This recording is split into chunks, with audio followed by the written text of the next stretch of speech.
Hello everyone, welcome. My name is Aaron, and today we're here to talk about reverse boosting in Modern Warfare 2. Should you do it? How can you do it? We're going to discuss everything about reverse boosting in this video today, but make sure if you're new here to drop a like and maybe subscribe if you enjoy the content on the channel, because I am starting to get back into Call of Duty content. I haven't been doing Call of Duty for the longest time, however we are going to get back into it and we're going to see what the future holds for us. So reverse boosting. Reverse boosting is essentially what players do in order to get easier lobbies. Now this isn't necessarily a bad thing, however it definitely isn't a good thing either. Have I done it before? Yes, I have. I have done it in Cold War. I didn't do it in Vanguard, but I didn't play Vanguard much, and I didn't do it on Modern Warfare 2019. However, Cold War, I had the worst time ever. I definitely don't like Treyarch games. I'm more of an Infinity Ward fan. However, when it comes to this game particularly, Modern Warfare 2, the skill-based matchmaking is definitely turned up, and it is much stronger than what it has been in the past. Let's discuss how to reverse boost first. So, there are different methods of doing this. The first one, which is currently what I'm technically doing, is basically when you get in a lobby, you see people jumping around, just leave. Just leave, simple as that. Get a few deaths, and then just leave. Find a new game, same thing, if you don't like the lobby, get a few deaths, just leave. And what this is doing, you basically want to do it about 5 times on average. What this is doing is basically it's telling the skill-based matchmaking algorithm that you are not having a good time. And the skill-based matchmaking is designed to keep players playing the game. So after you've had these bad games, the skill-based matchmaking will throw you a bone and it will throw you in an easier lobby.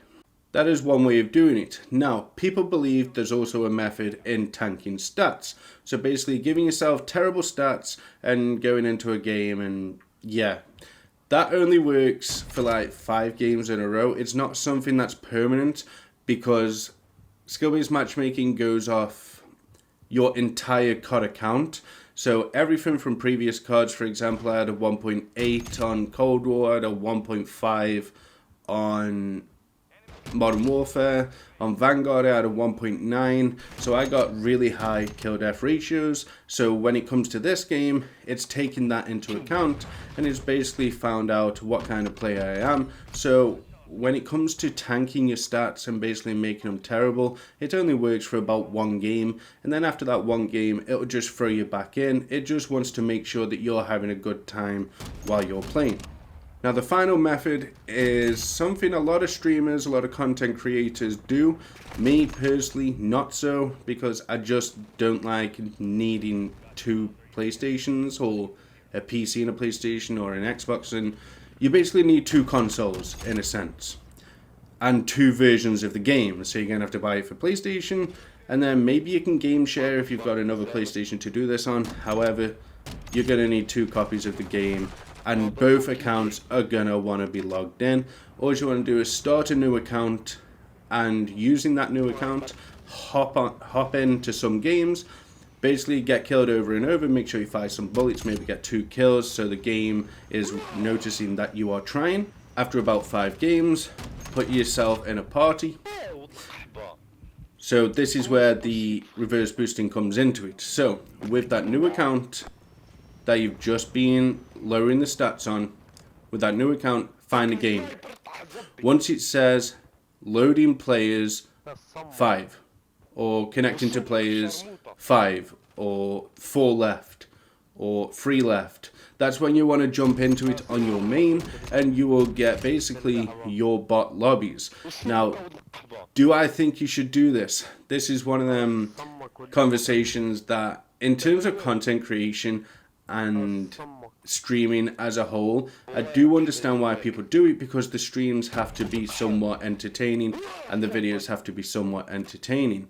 However, I'm one of them players that enjoys the close games. I enjoy the competitive nature of a lot of games. For example, when it comes to search and destroy, I absolutely love the fact that it's so competitive and the skill base is very welcomed from me when it comes to search and destroy. However, when you've got other game modes, you've got people playing domination. They'll be playing domination on stream.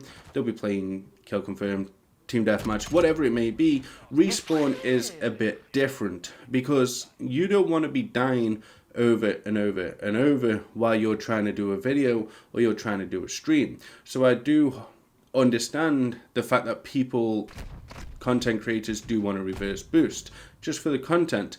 However, when it comes to, I'd say, non-content creators, just people who play the game in their spare time or whatever, I don't think them people should actually be reverse boosting, just for the fact that it is still cheating in a sense. You're exploiting the skill-based matchmaking algorithm, and it's very frowned upon in our community. I'm not here to tell you what you should or should not do. However, I can advise, and honestly, even though it does get really infuriating with dying over and over because you're against this good competition, you are going to get better if you play good competition. Now, we understand with skill-based matchmaking, we don't get a lot of variety in the game. So back in the day, I used to get nukes, or I used to get trampled on, basically. And it was either hit or miss, the lobby was, and that was the variety. I enjoyed meeting people, making friends, and all that good stuff, and we just can't do it anymore because the lobbies disband, or for whatever reason. I mean, they say it's skill-based matchmaking, but skill-based matchmaking, I don't think it was always in the Call of Duties. But finishing up, guys, when it comes to reverse boosting, have I done it before? Yes. Would I do it again? Depends on my enjoyment and what my viewers wanted to see. If they did want to see that really good gameplay, then maybe I'd consider it. However, if this gameplay that I've got is good enough, where I'm not playing bad, I'm just not getting 10 KDs, then I appreciate all of you. And you've basically just made life easier for me. However, when we're talking about what you guys should do, if you have more fun, it's all about the fun. If you have more fun reverse boosting, go for it. You paid for the game. Do what you need to do in order to have fun on that game. No one likes being stressed out all the time. I took a long break from Call of Duty just because I was stressed out so much. And yeah, don't repeat my mistakes.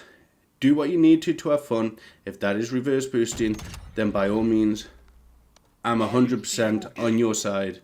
If you need to reverse boost to enjoy the game, reverse boost. It is a really good game, and I am enjoying myself. But yeah, let me know your thoughts on reverse boosting. Are you going to be doing it? Are you fully against it? Let me know down below. Leave a like on the video if you enjoyed. Subscribe if you are new and you want to see more Call of Duty content. Thanks for watching. I'll see you guys in the next one.